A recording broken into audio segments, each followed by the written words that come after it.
بسم اللہ الرحمن الرحیم۔ السلام علیکم۔ سیرت النبی صلی اللہ علیہ وآلہ وسلم کے حوالے سے قسط نمبر 20 حاضر خدمت ہے۔ جیسا کہ پہلی قسط میں بیان کیا تھا کہ نبی کریم صلی اللہ علیہ وآلہ وسلم نے دعوت حق کو 5 مراحل میں ادا کیا۔ پہلے 3 سال آپ صلی اللہ علیہ وآلہ وسلم صرف اپنے قریبی لوگوں کو دین کا پیغام پہنچاتے رہے۔ 3 سال بعد آپ کو اللہ تعالیٰ کی طرف سے حکم ہوا کہ اب اسلام کا پیغام عوام الناس تک بھی پہنچانا ہے، اور جب نبی کریم صلی اللہ علیہ وآلہ وسلم نے یہ پیغام عام آدمی تک پہنچانا شروع کیا تو کفار مکہ کی جانب سے بھی رکاوٹیں اور تکالیف کا نہ ختم ہونے والا سلسلہ شروع ہو گیا، جس کو آج کی قسط میں پیش کروں گی انشاءاللہ تعالی۔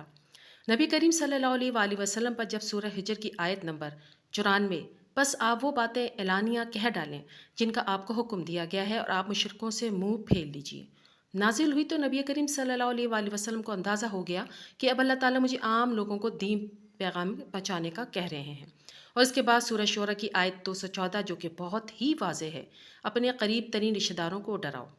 اب یہاں بتانا مناسب ہے کہ اس سے مراد صرف قریبی رشتہ دار نہ تھے بلکہ مکمل قریش کے لوگ تھے، کیونکہ یہ سب ایک دوسرے سے جڑے ہوئے تھے اور قسی کی اولاد میں سے تھے۔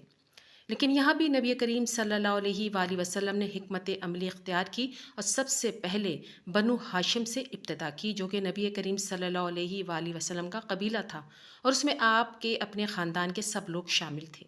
آپ صلی اللہ علیہ وآلہ وسلم نے حضرت علی رضی اللہ جو کہ اس وقت 10 سال سے ان سے کہا کہ بکرے کی ران تیار کرواؤ اور سب لوگوں کو کھانے پر بلاؤ، اور تقریباً خاندان کے 40 بڑے اکٹھے ہوئے اور گھر میں صرف بکرے کی ایک ران سب لوگوں کے لیے۔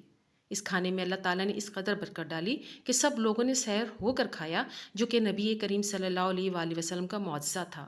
لوگ ابھی کھانا کھا رہے تھے، ابو لہب جو کہ نبی کریم صلی اللہ علیہ وآلہ وسلم کا چاچا تھا کو محسوس ہوا کہ نبی کریم صلی اللہ علیہ وآلہ وسلم جو کام آج تک نجی طور پر کر رہے تھے اب وہ اس کو لوگوں تک پہنچانے کی طرف آ رہے ہیں۔ بس وہ کھڑا ہوا اور کہا کہ اسے کوئی کام ہے جس کی وجہ سے اسے واپس جانا ہے، اور وہ کھانا ختم ہونے سے پہلے ہی وہاں سے واپس آ گیا۔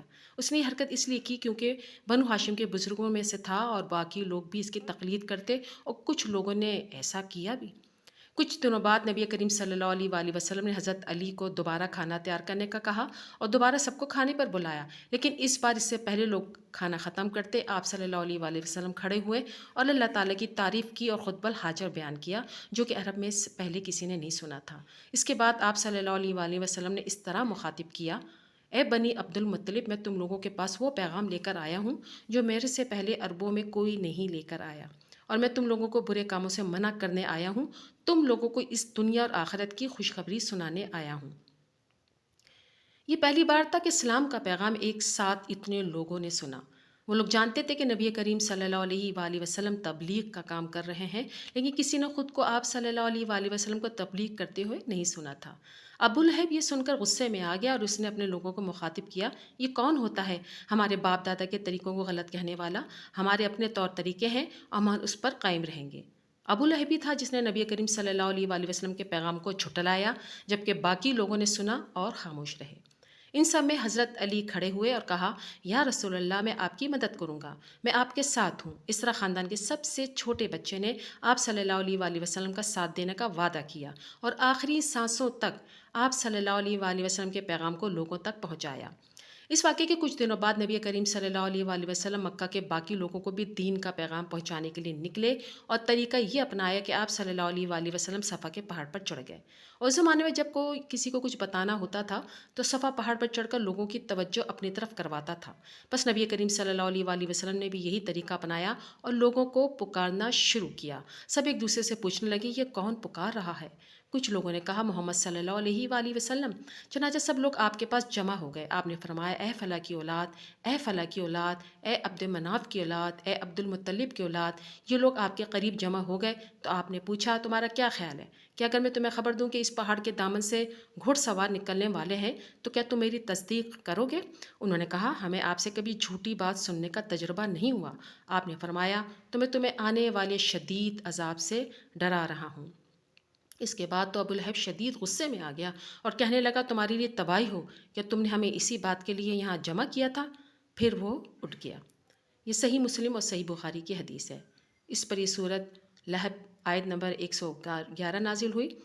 ابو لہب کے دونوں ہاتھ تباہ ہوئے اور وہ خود ہلاک ہوا۔ ابو لہب پہلا شخص تھا جس نے لوگوں کے سامنے رسول اللہ صلی اللہ علیہ وآلہ وسلم کو جھٹلایا اور طعنہ دیا، اور یہ سب وہ اپنے غرور اور جھوٹی انا کی تسکین کے لیے کیا، تاکہ لوگوں میں اس کی عزت بڑھ جائے کہ وہ اپنے باپ دادا کے دین پر ہے اور کسی بھی صورت اس سے پیچھے نہیں ہٹے گا۔ اور ابو لہب کے لیے توبہ کا دروازہ بند ہو گیا، کیونکہ جس کی تباہی کا بیان اللہ نے قرآن میں دے دیا وہ بالکل برباد ہو گیا۔ اللہ تعالی ہم سب پر اپنی رحمت رکھے، آمین ثم آمین۔ اس کے بعد نبی کریم صلی اللہ علیہ وآلہ وسلم نے مزید فرمایا، اے بنی عبد مناف، اپنی جانوں کو اللہ سے خرید لو، یعنی نیک کام کر کے انہیں اللہ کے عذاب سے بچا لو۔ اے بنی عبد المطلب، اپنی جانوں کو اللہ سے خرید لو۔ اے زبیر بن عوام کی والدہ صفیہ رسول اللہ صلی اللہ علیہ وسلم کی پھپھی، اے فاطمہ بنت محمد، تم دونوں اپنی جانوں کو آگ سے بچا لو۔ میں تمہارے لیے اللہ کی بارگاہ میں کچھ اختیار نہیں رکھتا، تم دونوں میرے مال میں سے جتنا چاہے مانگ سکتی ہو۔ یہ صحیح بخاری اور ترمذی کی احادیث ہیں۔ اس قدر واضح اور جامع خطاب تھا کہ نبی کریم صلی اللہ علیہ وآلہ وسلم اپنی بیٹی سے کہہ رہے ہیں کہ میں تمہارے معاملے میں کوئی اختیار نہیں رکھتا، اگر تمہارے پاس امال نہ ہوئے لیکن میرے مال میں سے جو بھی چاہے لے سکتی ہو۔ اس کے بعد سے نبی کریم صلی اللہ علیہ وآلہ وسلم نے دین کی دعوت تمام لوگوں کو دینا شروع کر دی۔ آپ صلی اللہ علیہ وآلہ وسلم مکہ کے بازار میں جا کے لوگوں کو اسلام کے بارے میں بتاتے، جب حجاج مکہ آتے انہیں اللہ کا پیغام پہنچاتے۔ اس کے علاوہ آپ صلی اللہ علیہ وآلہ وسلم مکہ کے باہر بیٹھ جاتے اور انتظار کرتے، اگر کوئی باہر سے مکہ آتا تو انہیں اسلام کی دعوت دیتے۔ اس طرح عوام الناس کو دین حق کا پیغام پہنچانا شروع کیا۔ اب صلی اللہ علیہ وآلہ وسلم کو لوگوں کی طرف سے مخالفت کا سامنا کرنا پڑا، اور مکہ کے لوگوں نے مختلف طریقوں سے مخالفت کی۔ سب سے پہلے کام انہوں نے یہ کیا کہ انہوں نے قبیلے کے سب سے بڑے سردار کو پکڑا، یعنی ابو طالب کو۔ مکہ میں مختلف قبائل تھے اور ہر قبیلے کا ایک سردار تھا۔ ابو طالب بنو ہاشم کے سردار تھے۔ قریش کے مسائل کو حل کرنے کے لیے انہوں نے ایک مجلس قائم کی ہوئی تھی جسے دارالندوہ کہا جاتا تھا، جہاں ہر قبیلے کا سردار اپنے قبیلے کو ریپرزینٹ کرتا تھا۔ عربوں میں یہ کلچر تھا کہ سردار کو کبھی بھی ہٹایا نہیں جاتا تھا، نہ ہی اس کے حکم کو ٹالا جاتا تھا، یہاں تک کہ وہ مر جاتا اس کی جگہ اس کا بیٹا لے لیتا۔ اس لیے عبد المطلب کے مرنے کے بعد ابو طالب کو بنی ہاشم کا سردار چنا گیا۔ اب کفار مکہ نے یہ کہا کہ وہ ابو طالب کے پاس گئے اور کہا کہ اے ابو طالب، تمہارا بھتیجا ہمارے خداؤں کو برا کہتا ہے اور گالیاں دیتا ہے، ہمارے باپ دادا کے طریقے کو غلط کہتا ہے، تم اس کو سمجھاؤ کہ ایسا نہ کرے۔ ابو طالب نے ساری بات سنی اور انہیں تسلی دے کر بھیج دیا، لیکن نہ ہی نبی کریم صلی اللہ علیہ وآلہ وسلم کے حق میں کوئی بات کہی، نہ ہی کوئی خلاف بات کہی، اور غیر جانبدار رہے۔ اس کے کچھ ہفتوں بعد جب کفار مکہ نے دیکھا کہ محمد صلی اللہ علیہ وآلہ وسلم اپنا پیغام پہنچانے سے باز نہیں آ رہے اور اب اسلام کا پیغام مکہ سے باہر بھی جا رہا ہے، جو حجاج مکہ آتے نبی کریم صلی اللہ علیہ وآلہ وسلم انہیں بھی دعوت حق دے رہے ہیں، تو وہ دوبارہ ابو طالب کے پاس گئے، انہیں ڈرایا دھمکایا کہ تمہارا بھتیجا ہمارے باپ دادا کو گالیاں دینے سے باز نہیں آیا تو بہت برا ہوگا۔ اب کفار مکہ یہ نبی کریم صلی اللہ علیہ وآلہ وسلم پر جھوٹ باندھ رہے تھے، کیونکہ نبی کریم صلی اللہ علیہ وآلہ وسلم نے کبھی نہ ہی ان کے بتوں کو برا کہا، نہ ہی باپ دادوں کو برا کہا، کیونکہ اللہ تعالیٰ خود ایمان والوں کو نصیحت کر رہے ہیں۔ سورہ انعام کی آیت نمبر 108 میں ہے، اور اے ایمان لانے والوں، یہ لوگ اللہ کے سوا جن کو پکارتے ہیں انہیں گالیاں نہ دو، کہیں ایسا نہ ہو کہ شرک سے آگے بڑھ کر جہالت کی بنا پر اللہ کو گالیاں دینے لگے۔